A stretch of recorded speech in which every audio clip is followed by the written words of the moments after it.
This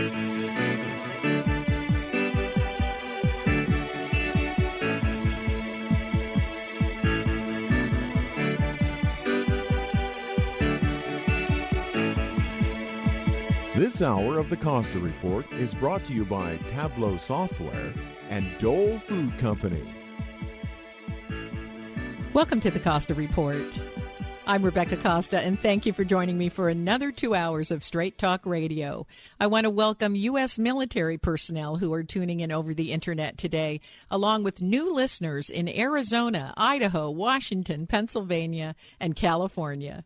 Thank you for being with us again. In just a moment, lawyer and former special counsel to President Clinton and crisis management expert Lanny Davis will be here to talk about a national debt which has climbed from 10 to 18 trillion under the Obama administration and will reach 20 trillion by our next election.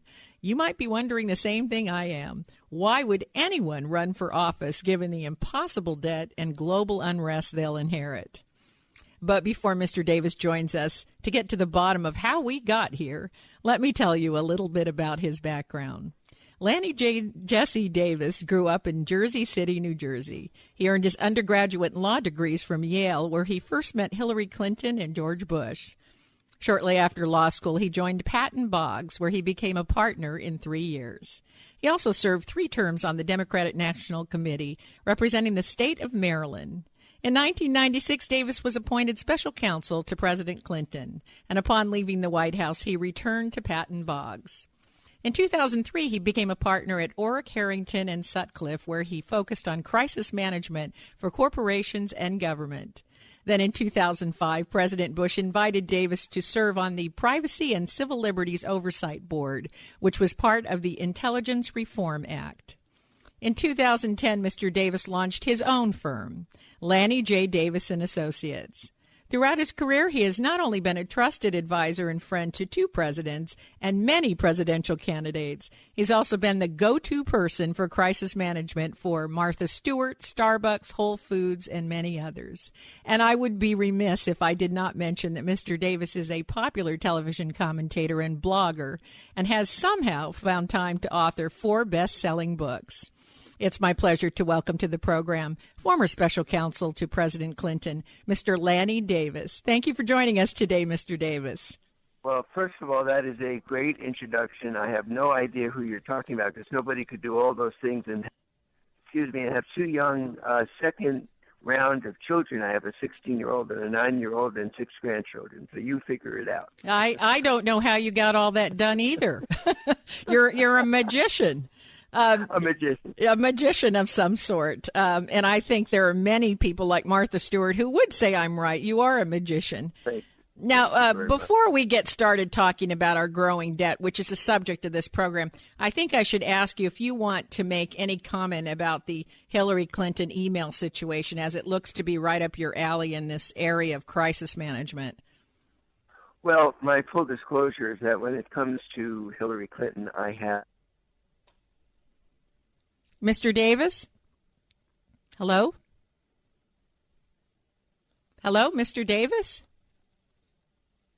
We seem to have lost the line. I see our engineers are redialing right now. We seem to have lost our connection with Mr. Davis, and I apologize for that. Sometimes these telephone gremlins, they just get us at the most inopportune time. So we'll see if we can get him back on the line. I will say, as I'm reporting here, that earlier in the day, I had an opportunity to talk to one of our hosts, and he brought up the idea that many of these stories regarding Hillary Clinton seem to all of a sudden be surfacing at one time. So I understand we have Mr. Davis back on the line? Yes. There's evidence of the vast right-wing conspiracy. When I mentioned Hillary's name, I got a disconnect. No. Yeah, now why is that? Why did you get disconnected when we mentioned Hillary's name? All right, I'm not a conspiracy advocate, but I could become one. So my full disclosure is we were in law school together many years ago. Excuse my hoarse voice. I'm a bit congested from a snowstorm going on the East Coast here. And we were friends in law school, have remained friends ever since. So it's a personal as well as a professional comment that I'm about to make. Hillary Clinton used a private email for all of her emails, official and personal, meaning that the same private email address went to thousands of people in the State Department. The one thing I can say about this kerfuffle is that there can't be any intent to hide something if you use the email address for thousands of people in the State Department. So the other point that Republicans don't want to talk about is Governor Jeb Bush, who I admire greatly, and his brother, the president, and I were in college together, also used a private email account as governor and didn't use a state.gov account for all of his emails. So if we're going to discuss this subject, it ought to be not a double standard, same standard. So I guess the real question is this a common practice outside of the government for people to use their personal email addresses? And then to your point, if their personal email addresses are showing up on everyone's emails, it's not as though they're trying to do this secretly, right? Exactly. So the answer is everyone has personal email addresses. Members of Congress who I know say, if you want to email me, you can do my personal email address. It's just that, I'll bet you every presidential candidate running on the Republican side has personal email addresses. And does Governor Christie use personal versus official when he's emailing somebody? Probably not. We know that Governor Bush mixed the two. And in fact, this notion that Governor Bush, who again I have a great deal of respect for, had 100% transparency in disclosing all of his emails, which his press secretary actually said to rub it in a little bit to Hillary. The answer is, of course he didn't. He held back his personal emails, which he decided the distinction between personal and official. So what does this all add up to? A big tempest in a teapot that seems to happen when you have the name Clinton. And there's no left versus right media gang up here. It's all the media that is accustomed to playing gotcha. Well, I'll tell you what scares me about it is not so much the left and right aspect of it, but with all these hackers being able to get into Target and Macy's and all these other major corporations, the fact that people in our State Department are using personal emails, that just worries me from a technology standpoint, from a security standpoint. Any concerns there? Well, yes, I certainly agree that security is an issue, but I hate to be a little bit ironic, but you've sort of invited this comment. Yeah. So security is a big deal, and a lot of people are criticizing, are you ready for this ironic comment? Hillary Clinton for using a private server rather than a secure server run by the federal government. Mm-hmm. Did I say something funny there? A secure server run by who? Has anyone heard of Edward Snowden? Right. Or Sony? Give me a break. That, in other words, Hillary had a server at her home less secure than the server that Edward Snowden hacked into, or WikiLeaks. I think security is a serious concern, whether it's a Hillary Clinton server or a U.S. government server. Well, but that's a good point. The double standard is amazing when you put the word Clinton into any comment, and it shows how fearful the Republicans are of Hillary Clinton running for president. They're all over this as if it was a big deal, which it's a serious issue that needs to be explained, but I just think it's a Hillary Clinton phenomenon. To answer your first point, why now? Because Hillary Clinton is going to be the first female president of the United States, and she is fearsome to the Republicans who are unaccustomed to having a female who actually is running stronger than every Republican candidate in every poll and will continue to be a strong candidate all the way through. Well, we have to take our first scheduled break, but when we come back, let's talk about whoever inherits the presidency. Let's talk about some of the issues they're going to face. And as you point out, the national debt is certainly going to be one of those. So we'll be right back with more from Lanny Davis. You're listening to the Costa Report.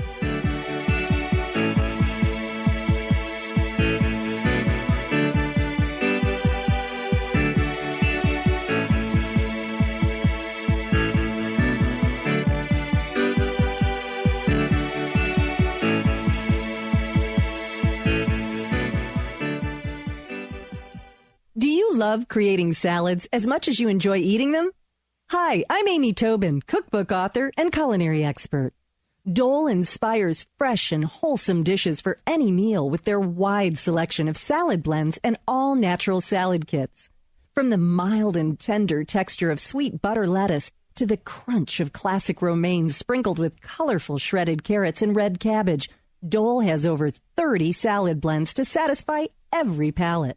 If you're looking for the ultimate in convenience, try Dole's unique salad kit combinations that include farm-fresh lettuces and vegetables, mouth-watering all-natural toppings, and specially made dressings. It's all you need to make a distinctively delicious salad. The possibilities are endless. Visit www.dolesalads.com for recipes and other ideas to feed your culinary imagination. If you're wondering what to do with all that data you're creating, do I have an offer for you? Tableau is drag-and-drop software that people of any skill level can use to analyze and turn data into something actionable. That's right, I said actionable. And isn't that what all that data is for? With Tableau, you can connect to any data in virtually any format and visualize it on the fly. Databases, spreadsheets, even big data sources are instantly combined into usable charts, graphs, reports, and dashboards. People can analyze data and drag and drop at 10 times the speed of a traditional business intelligence system. But the most impressive thing about Tableau is that anyone can use it. And just to prove the point, you can get a free 14-day trial from Tableau just by mentioning you heard this ad. But do it now, because this offer won't last. For your free 14-day trial, visit Tableau at tableau.com/Costa. That's tableau.com/Costa. Tableau software. What's your data trying to tell you?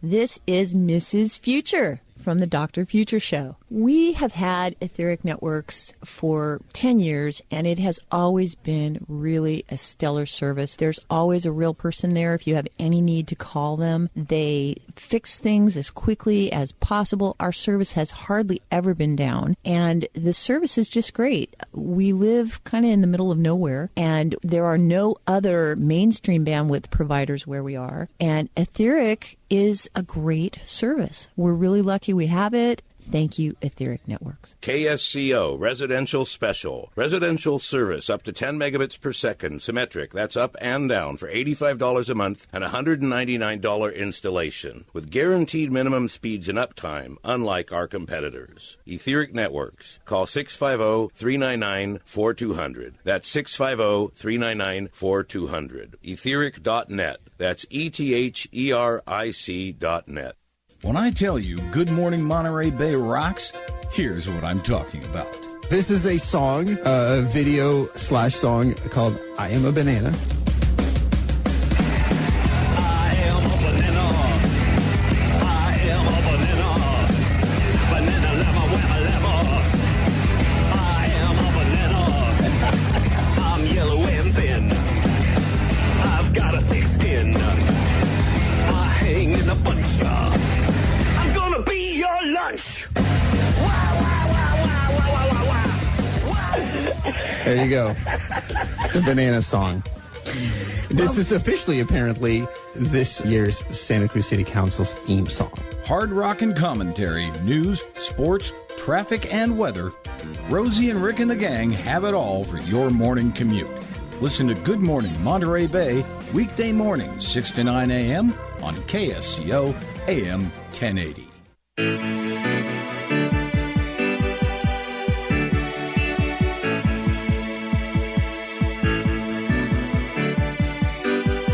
Welcome back to the Costa Report. I'm Rebecca Costa, and my guest today is former special counsel to President Clinton and crisis management expert, Mr. Lanny Davis.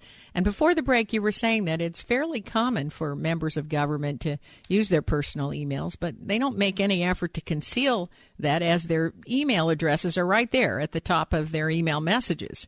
And you were also making the point that this may well be a tempest in a teapot. But let me ask you this. What advice do you give clients who are under attack from many sides on many issues all at one time? Well, first of all, the necessity, good or bad, and some of this story about Hillary Clinton is not so great. Rather, we'd be talking about issues than this subject. you have to get all your facts out. And whether it's Hillary Clinton or Jeb Bush or anybody else, the New York Times ran a story that made it look like what she had done was illegal, because that was the opening lead of the Times. If I had my druthers, I would have said to my friends at the Hillary Clinton office, not yet a presidential campaign, you notice, I didn't say that. Look, the law changed in 2014. That's 2 years after she left office. That's a fact you need to get out right now before the notion that she did anything illegal. The Times public editor, by the way, acknowledged later in the day, after everybody ran with the story that what she did violated the law, that they omitted the fact that the law changed 2 years after she left. So my advice to everyone in a crisis is get your facts out, good or bad. You've got to get them out before the other person defines you incorrectly. But isn't it true that once a story like that gets out in the New York Times, it's going to take 50 times the effort to undo that damage? Oh, my gosh, you are so right. I'm sorry to say that maybe you've experienced a crisis, so you know the rules don't ever need my services, because that would mean you're in bad trouble. Well, I hope I don't need your services. but I have to say that when something like that happens, people think, well, I'll just get the facts out there. No, you're going to have to get the facts out there 50 and 100 times more than what was done. Especially, you are correct, the New York Times causes people on the morning shows, every one of them, including George Stephanopoulos, used to work in the Clinton White House. What do they go with? This is a huge scandal, possible illegality, possible cover-up. It all went off of the New York Times misreporting of omitting, which they admitted, at least their public editor did, the central fact that the law changed 2 years after Hillary Clinton left. Now, lots of other facts needed to get out. Took a long time. Maybe now, as I'm speaking, it'll start to catch up that, in fact, what Hillary Clinton did could not possibly have been motivated by something to hide if she was sending this email address all over the place in the State Department and elsewhere. Well, this is the problem I have, and I know that you have from writing about it with gotcha media, is that there is a contagion. People go to certain sources and then they repeat the story without investigating at all over and over and over again. And then you've got people commentating on it, and it just takes on a life of its own. Well, it is the nature, first of all, you're right again, and the nature of our Internet culture is it's even worse because social media amplifies misinformation. The Google and other search engine culture is a misinformation echo chamber. People actually believe, especially young people, that if you get 1 million hits on Google, that 1 million times a lie equals truth. And we all know that in grade school, the highest number you can think of multiplied times 0 is still 0. But for someone in my business trying to counteract misinformation repeated 1 million times that everybody believes is true, which, as you point out, the New York Times is going to cause that if it gets something wrong. And listen, the Times is human beings who make mistakes, so that's nothing unusual.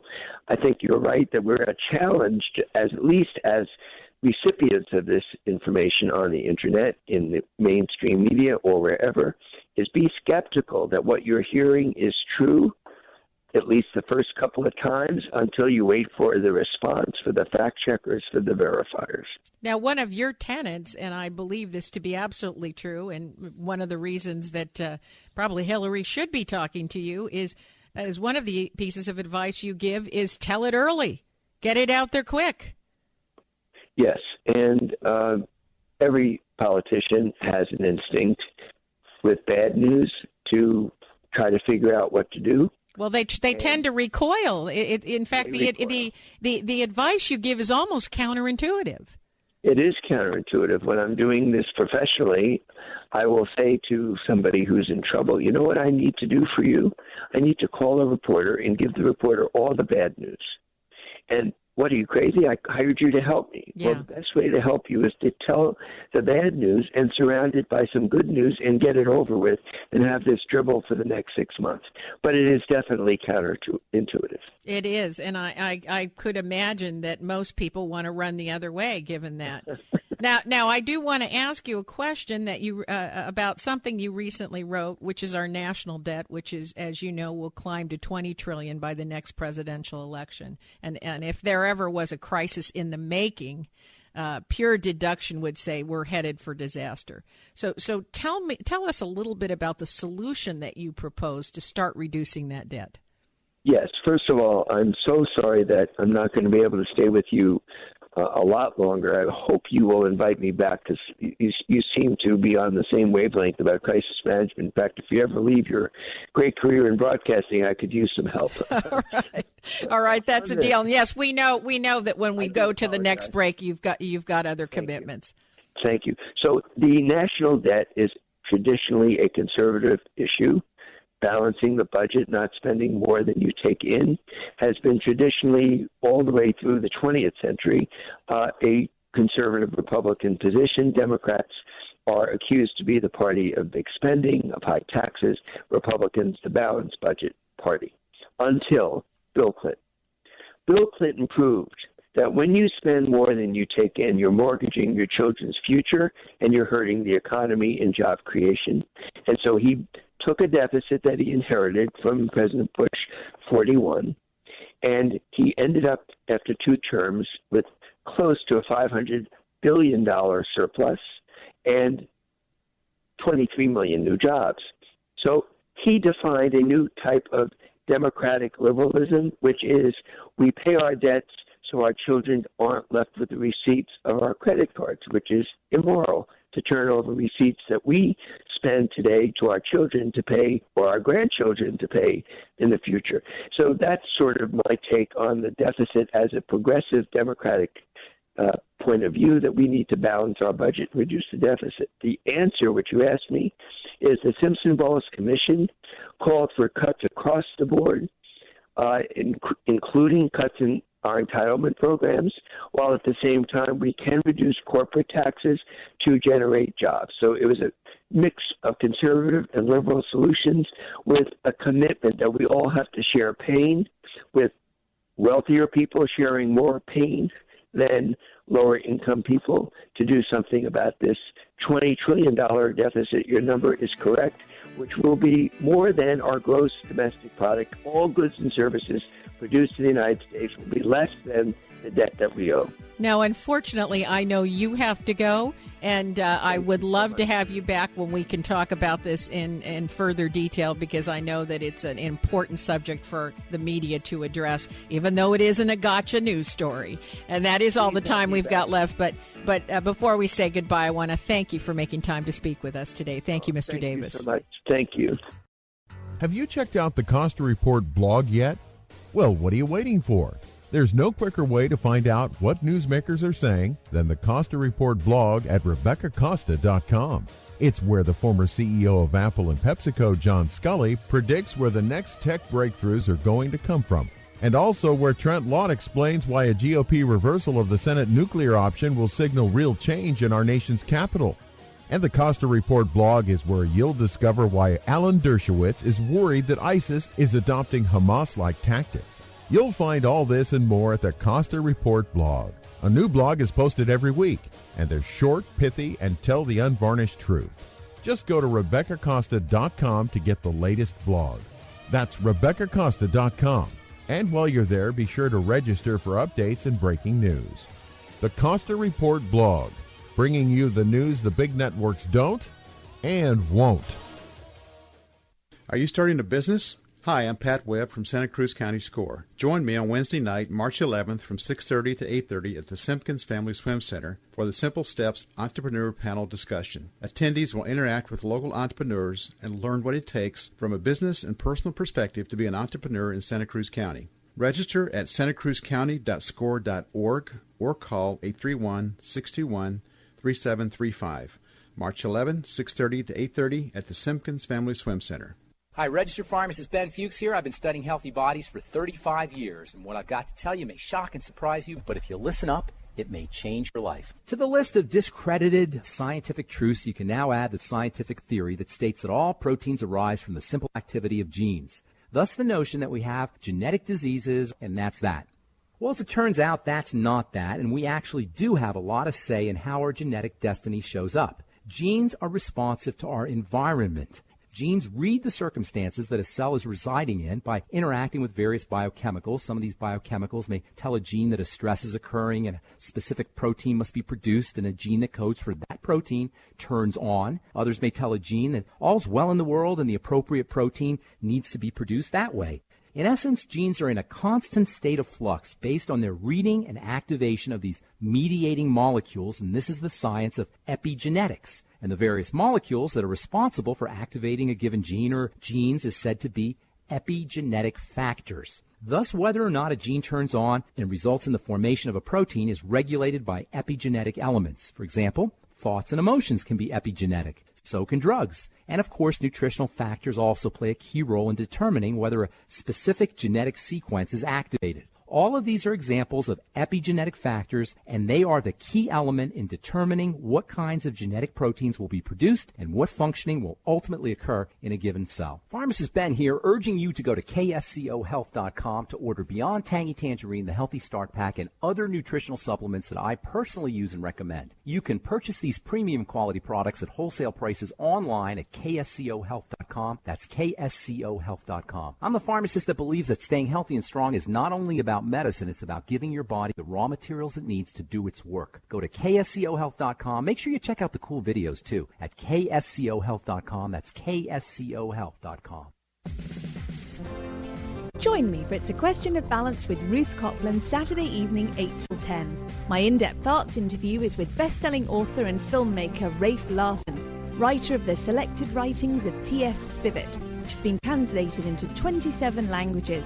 And I go out and about for questions that matter to interview local people on this week's topic. Join me Saturday evening 8 to 10 on AM 1080 or ksco.com live stream.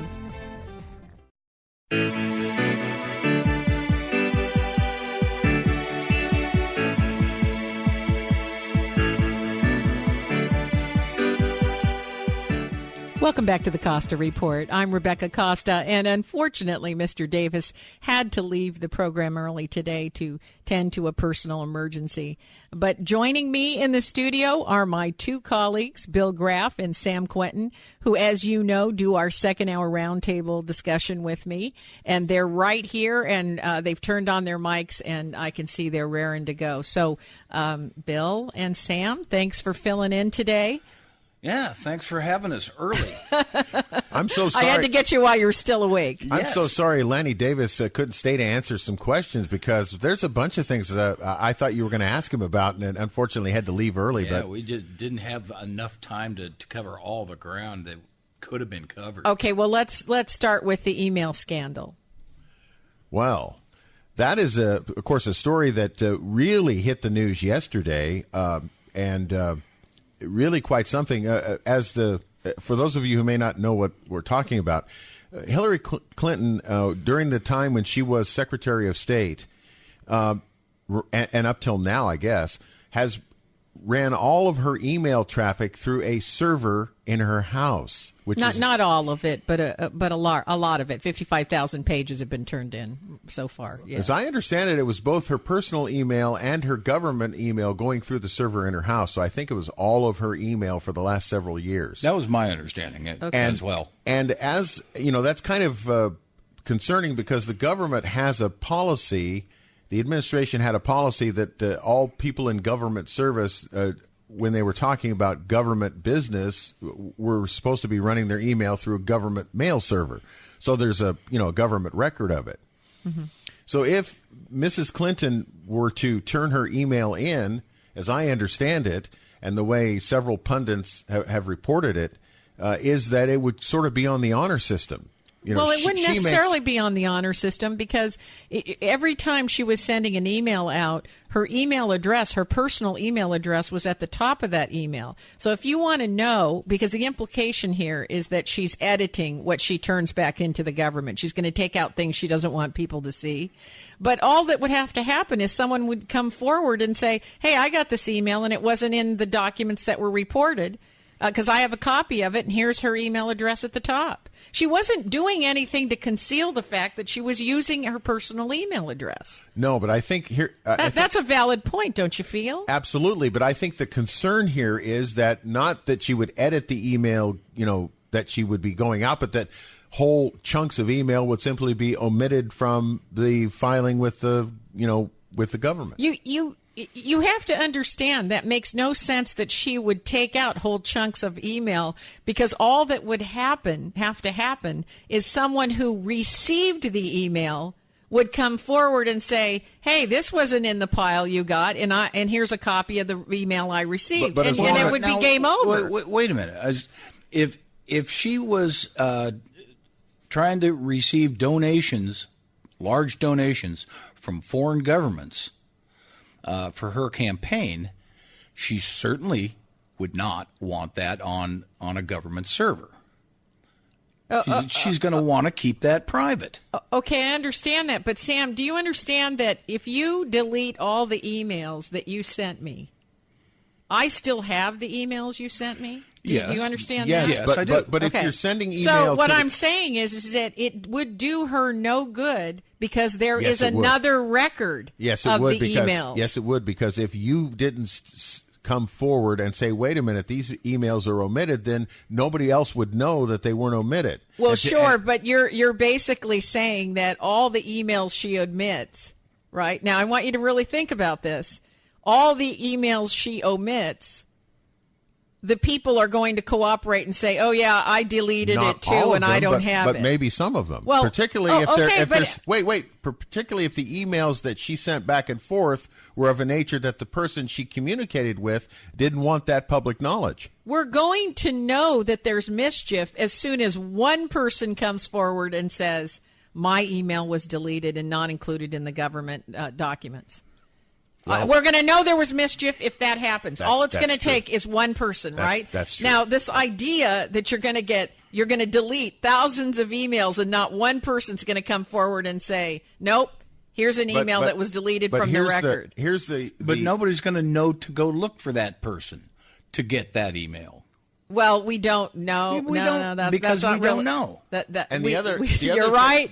It's a tricky thing, but I will tell you that there is no way Hillary Clinton is going to try to get caught in that, because it's documentable. I think someone can document they got an email that was deleted from Rebecca, the record. I think Sam is onto something here, only because I think the fact that she did not want to use the government server in the first place raises a red flag to some people in the country. It certainly does to me. But we're making an assumption that what she did was irregular. No, I'm not making that assumption. Let's assume. Would you feel better about it if you found out that all congressmen are using personal emails and servers in their home? If you found that out, would this seem like such a big deal? No. I agree. Is anybody breaking that story? We don't know. See, I think this is almost like the Edward Snowden story. It starts out small and it starts building and building. Now we're finding out Jeb Bush uses his personal email address. Now we're finding out more and more people are coming forward and saying, "Well, I use my own personal email address and I have a server at home. Am I a criminal?" More and more people are starting to come forward. I don't know. I think what would really scare me is if we found out all the principals in the government who are running for the next presidential round, are using throwaway burner cell phones. I'll tell you what I'm worried about. I'm worried that for sure Luis Alvarez is probably I'm buying Luis a new telephone, by the way. Well, yes, I'm telling you that Luis Alvarez would be a great person to talk to about this, because if we're worried about all these hackers that are getting into Target's database and Sony, think about what we've just done now. We've just now said our government leaders are using personal email addresses to send political correspondence. That's frightening. What's more dangerous, the government servers or that's the what Lanny personal Davis servers? said. That's a very good point, actually. Lanny Davis said their personal servers are probably safer. Well, there's no doubt about that. I don't think there's a difference, quite frankly. Well, no, I do. I think private email servers, particularly those that are monitored by, people like Luis Alvarez, would be much more monitored and much more secure than some of these servers that handle millions of emails a second. in the government right now. Sure. But what do you think about all these scandalous things that are going to have to be addressed?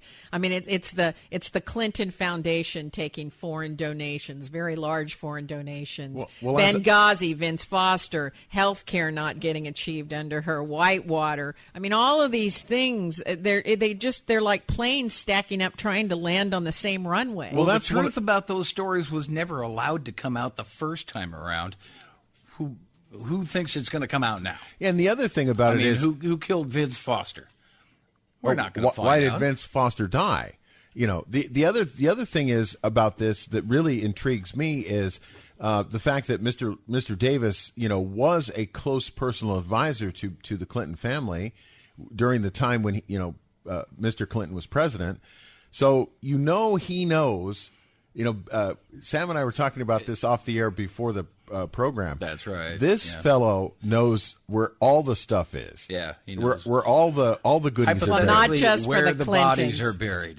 He's the go-to crisis guy for Martha Stewart, for Starbucks, for Whole Foods, the cleaner. He's the cleaner for Penn State. He is the cleaner. Well, okay, you used the word cleaner. I would say that he is the expert at what do you do when a story is misreported, exaggerated, or is problematic. We had Vince Foster killed. Call Lanny. No, I don't think that is what happened. Well, you know, in another all right, we are definitely going off the rails here. But you're going to come back on the other side, and we're going to talk about some of these other issues. I want to talk about surface. I want to talk about how campaigns are going to be financed, particularly Mrs. Clinton. She had a big donor the last time. Her husband had a big donor the last time around. I just want to ask a question on the other side of the break. All right. Well, let's take our last break, but stay right where you are. We'll be right back after these messages from our sponsors. You're listening to the Costa Report.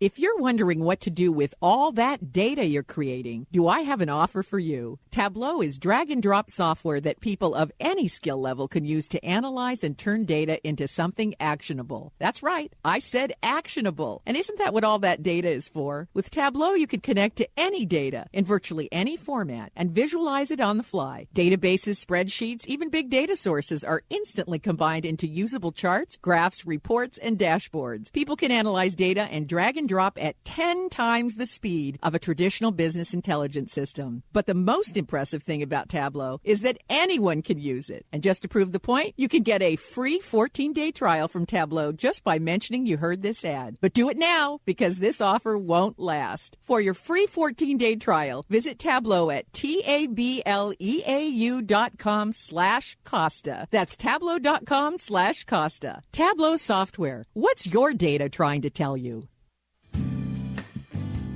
I'm here today with Scott Caraccioli of Caraccioli Cellars, and I have a question for you, Scott. What goes into making Method Champenois bubble? You know, it's a process that's really defined by the French government that we've taken and enacted into our wines, which really drive the quality of our sparkling project. So this is a process that the French government defines pretty specifically, and you remain faithful to that?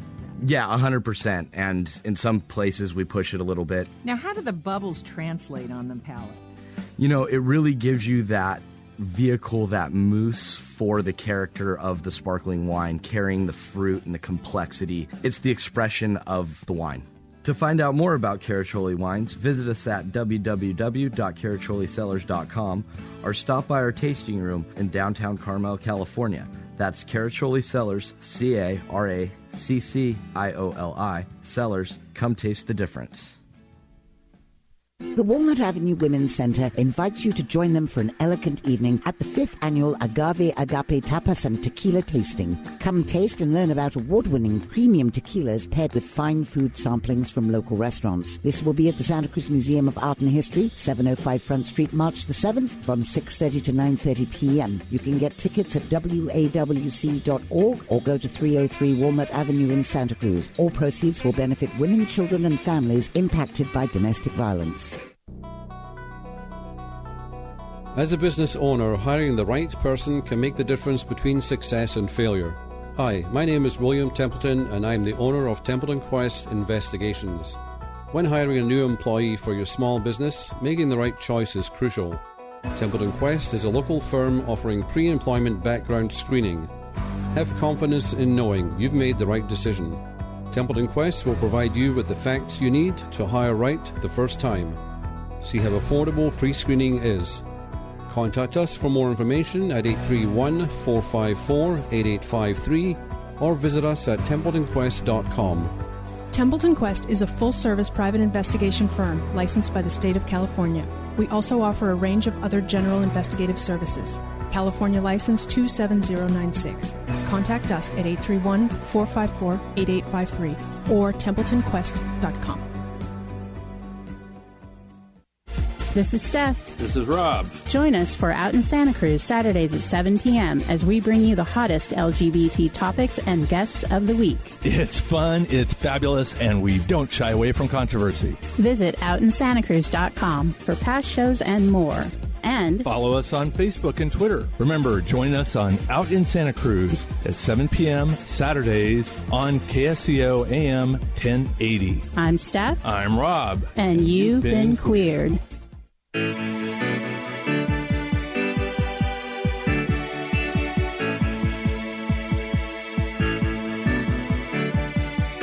Welcome back to the Costa Report. I'm Rebecca Costa, and if you're just joining us, our guest today, Lanny Davis, was called away on an emergency. He was only able to be with us for half the program, unfortunately, but we'll have him back, and we'll get to talking to him more about the national debt and some of the solutions that he's proposed. In the meantime, as a special treat to us, we have Bill Graff and Sam Quentin, my normal roundtable colleagues that have joined me in the studio.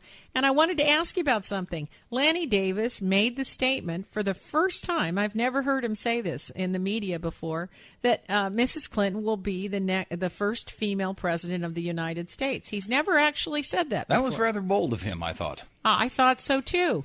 But on the other hand, he has written an article encouraging Mrs. Clinton to announce late. I think. What do you think about that? I think that's very good advice. Because he's an advisor, and that's good advice. What's the advantage of announcing late? Well, not starting your campaign early. Once she's officially on the campaign trail, she's going to start having to answer some tough questions about some tough situations. Right now, she hasn't announced yet. She doesn't have to do that. She doesn't have to defend herself because she's not a candidate. And the other thing is, you have to start when you're a candidate and you announce early, you got to start lining up campaign financing in a fast hurry. You have to make sure that you got all your ducks, or in this case, chickens, in a row. You mean the Tyson money that backed Clinton? Money, exactly. Here's my big question. You can bet she's already got that in place and has for some time. You think the funding's there? I wonder if she's going to get some of the same funding sources that her husband did when he ran. Namely, one of the big ones was Tyson Chicken, a good Arkansas company. I wonder if she's been away from the Arkansas political area long enough now, having changed her residence to New York City. I have to really be honest with you. I don't think they're going to have any trouble raising funds. No. I don't think that's going to be the issue.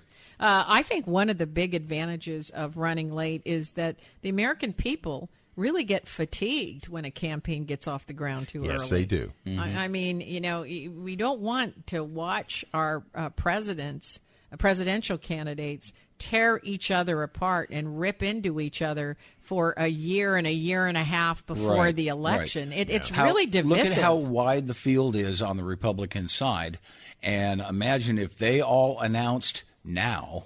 And they all started attacking her. It'd be a bloodbath. It's not going to just be. It's going to be a bloodbath because they're all going to attack her. But they're also going to attack each other. They would attack each other. The winner would probably will have already peaked and started to drop well before election time, and that's not when you want to be peaking. And the other question I have is, who's going to run? I mean, realistically, think about it for a minute.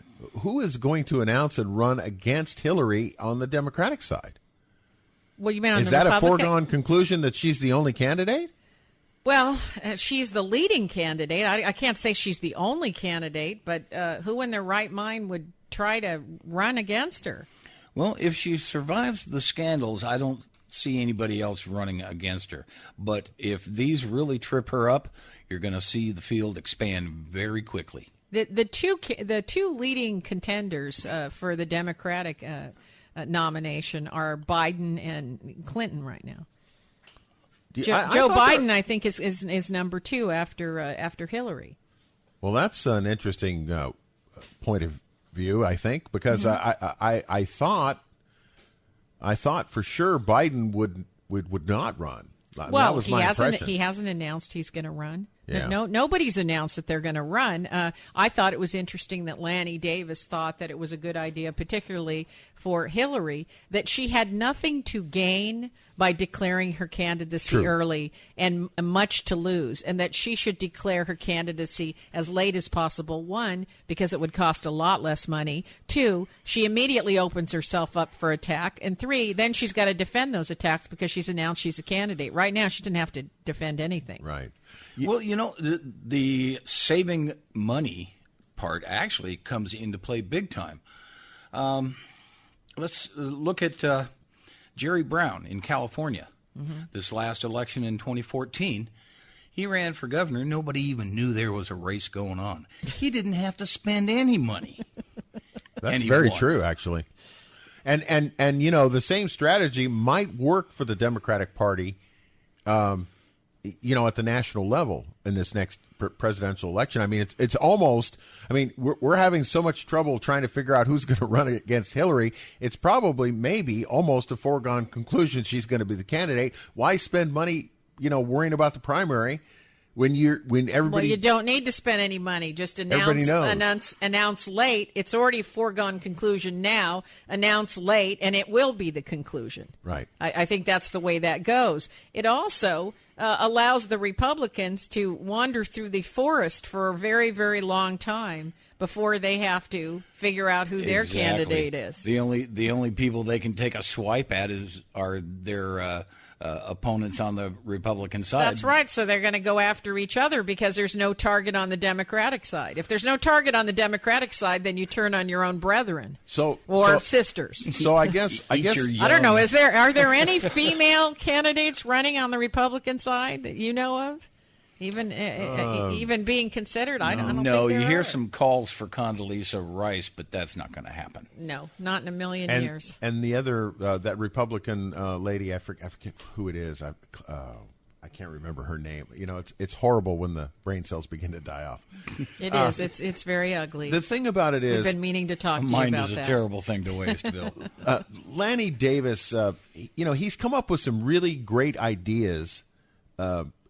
And it's a shame we didn't get to ask him. I'd love to ask this guy where he got his training. I mean, seriously. He obviously formed some definite opinions, and your training is, key. But he's come up with a lot of these ideas by himself. He's really I can answer guy. Actually, without Mr. Davis here, I can answer that question. He got his training under fire.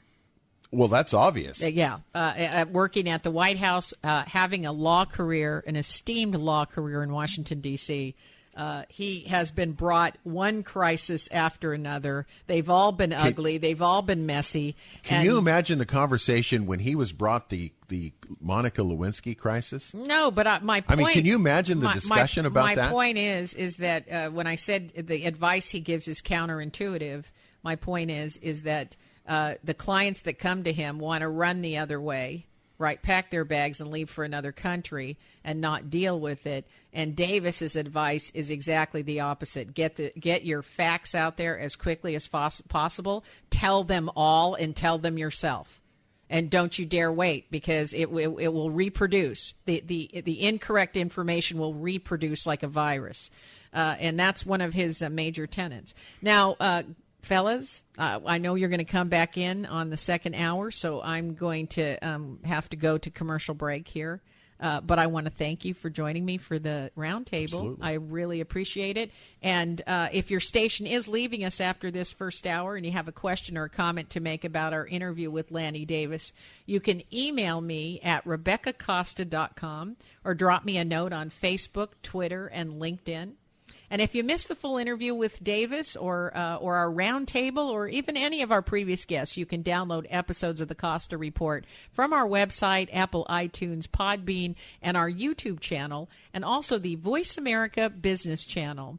And while you're at our website, take a moment to check out the new blog that's posted each and every week. The blog takes the headline story from every guest interview and then elaborates on that story. Last week's blog explores Dennis Kucinich's statement that the right to create currency is actually the right to create more debt, which is why Congress must reverse the authorization to create money from the privately owned Federal Reserve. The full blog's available at RebeccaCosta.com. When you get to the main webpage, just pull down on those menus at the top of the homepage. That's RebeccaCosta.com.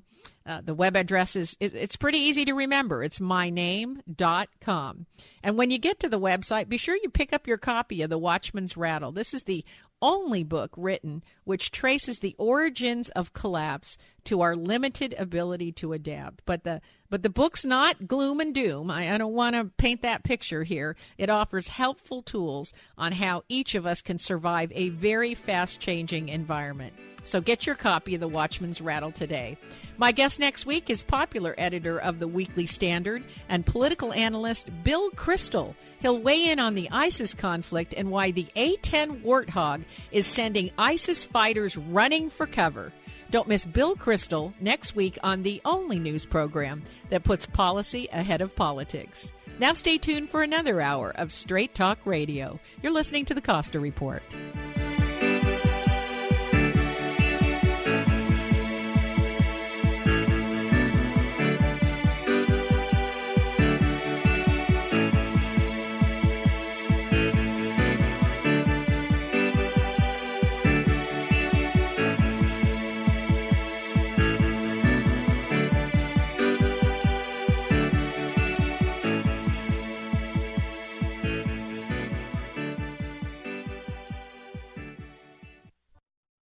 No matter what business you're in, what happens in Washington can make the difference between business success or failure. That's why understanding where government is headed is so important in today's competitive business environment. But where can you find experts who know firsthand the inner workings of our nation's capital? The American Program Bureau is your leading source for speakers whose experience offer unique insights into where U.S. policy is headed. Speakers like Seth Harris, former acting U.S. Secretary of Labor, Alyssa Mastromonaco, former White House Deputy Chief of Staff, and General Carl Eikenberry, former U.S. Ambassador to Afghanistan. For your next meeting or conference, contact the American Program Bureau at apbspeakers.com or 617-614-1600. That's apbspeakers.com. The American Program Bureau, making history one speech at a time. When it comes to selecting a doctor, dentist, or an accountant, we all want to know who is going to take care of us, right? So before you select a gunsmith, I invite you to drop by Del Valle Gunsmithing and get to know us. Hello, I'm Ray Parga, owner of Del Valle Gunsmithing in Marina. I am very proud of the reputation we have earned in our 30 years of service to the Central Coast community of gun owners and soon-to-be gun owners. Drop by and get to know us. We are at 224 Rhinedollar in Marina. Here's what you will find happening right now at Del Valle Gunsmithing. Mention you heard Ray on KSCO, and he will cover your California gun registration fees on in-store gun purchases. We all want to know who is going to take care of us, right? When it comes to your handguns and rifles, choose the family-owned gunsmith with a 30-year reputation of excellent service. We are Del Valle Gunsmithing at 224 Rhinedollar in Marina. Drop by Del Valle Gunsmithing and get to know us. 831-384-1911. That's 384-1911 or DelValleGunsmithing.com. DelValleGunsmithing.com. Serving Northern California for over 65 years. This is KSCO Santa Cruz.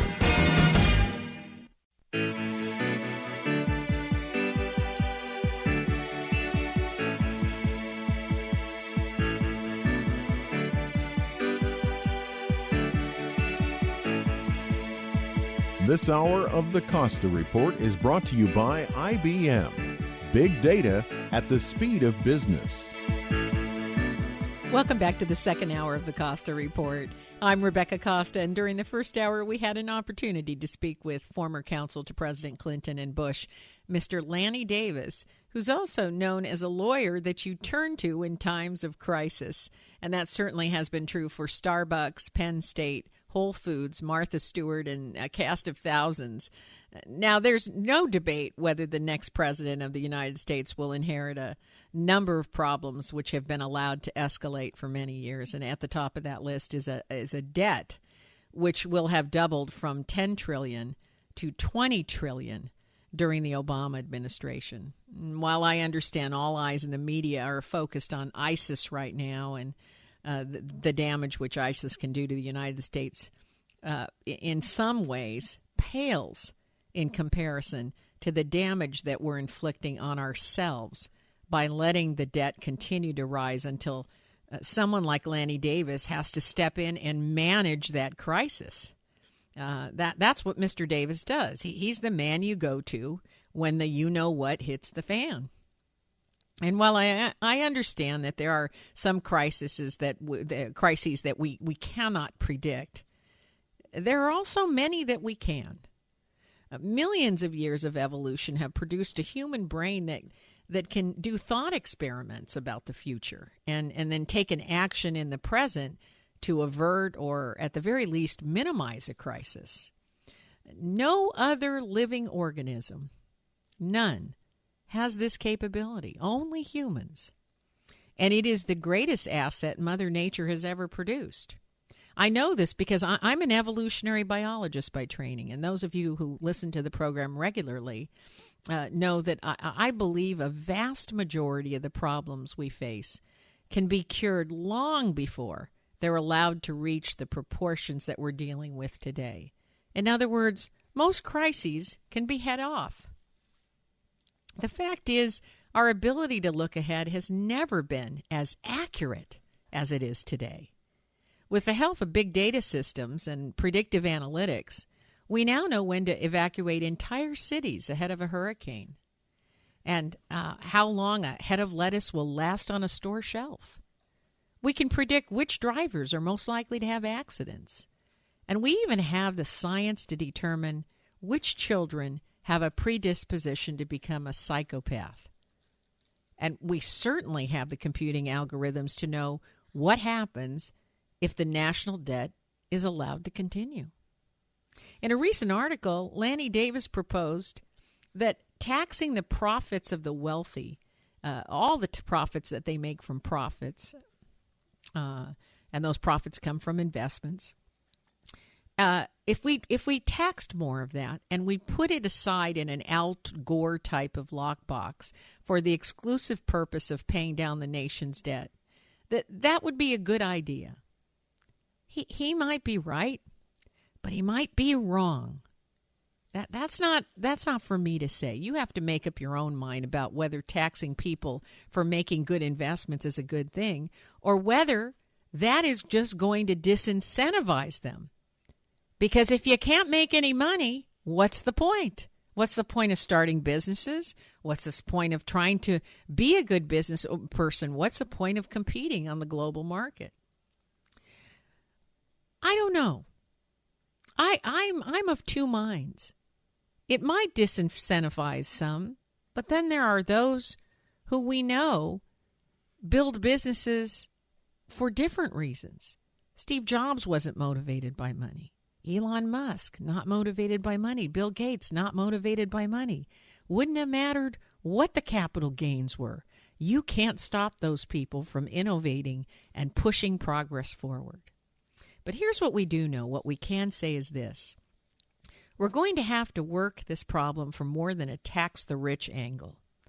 I'm a layman, but the best I can tell, this problem can only be tamed if we march on four fronts at the exact same time. The first step is to put a tourniquet on spending and bring entitlement spending in line with what we can afford. Second, we have to stop printing money because this is what causes us to think we can afford more than we can. And that means reversing the power that we gave to private banks which operate the Federal Reserve to create money out of thin air. The more money we print, the more debt we create. That's how it works. Third, we have to create jobs, lots and lots of jobs, so many jobs that there are labor shortages everywhere. Those who work pay taxes. Those who don't have to live off the taxes that those who work pay. It's simple arithmetic. And if we want to see the immigration debate go away, just create unbearable labor shortages across the board. And you'll see visa applications come pouring in, restrictive laws relax, and the best news of all, wages rise due to those labor shortages. And when wages rise, so do the tax base. It's an upward spiral. And number 4, if and only after we do numbers 1 through 3, we can bring entitlement programs in line with what the country can really afford. We stop allowing the Federal Reserve to print money. We create so many jobs that there are labor shortages. And then we can look at number 4, which is to increase the tax burden. Now, I know it's easier to listen to politicians and radio and television personalities who have simple single elixir cures, and they have all the solutions in the world, and I wish it was true. But we don't have any easy problems anymore. Our challenges are messy, and they don't always respond well to just one plan of attack. On that note, we have to squeeze in another short break, and when we come back, Sam Quentin and Bill Graff will join me in our weekly roundtable. You're listening to the Costa Report.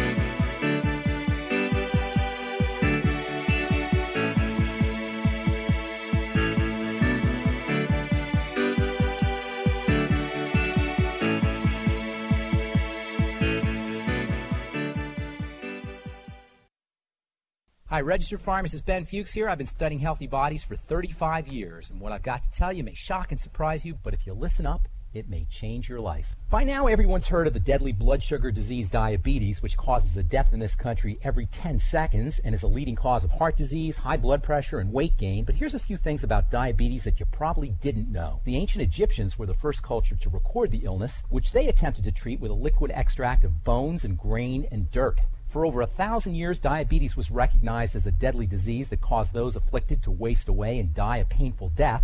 But it took until the 7th century BC for the development of the disease to be linked to sugar. Doctors in ancient India were the first to make the connection, diagnosing the disease by observing whether ants were attracted to a patient's urine. Although it has long been assumed that once insulin-producing cells die, they can no longer regenerate, there's growing evidence that these cells can actually regenerate themselves, which is great news for type 1 diabetics who until now have been told that their disease is incurable. If you're one of the many millions of Americans dealing with this deadly blood sugar illness, in addition to reducing your intake of processed cereals and grains and sugary snacks and desserts and soda pop, there's some great nutritional supplements that can help you with sugar control. Most notably the minerals zinc, magnesium, chromium, selenium, and vanadium. The B vitamins, especially B1 and B3, can be helpful. And vitamin C has also been shown to help improve sugar control. Anyone dealing with full-blown diabetes can experience noticeable, dramatic improvements in weight, blood pressure, and heart health, and significantly reduce the risks of an early demise. Hi, this is Rebecca Costa, host of the Costa Report.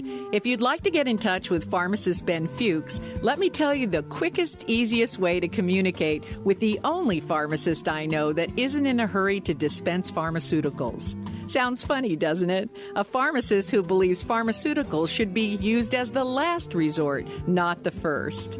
You can reach pharmacist Ben right now at radiobenhealth.com. That's radiobenhealth.com. And if you'd like to know more about unique nutritional supplements like Beyond Tangy Tangerine or the Healthy Start Pack program, it's the same web address, radiobenhealth.com. Find out why pharmacist Ben and millions like him are enjoying a healthy, energetic lifestyle by adding mineral supplements to their daily routine. Visit radiobenhealth.com, radiobenhealth.com, and get started today. Have you checked out the Costa Report blog yet? Well, what are you waiting for? There's no quicker way to find out what newsmakers are saying than the Costa Report blog at RebeccaCosta.com. It's where the former CEO of Apple and PepsiCo, John Scully, predicts where the next tech breakthroughs are going to come from. And also where Trent Lott explains why a GOP reversal of the Senate nuclear option will signal real change in our nation's capital.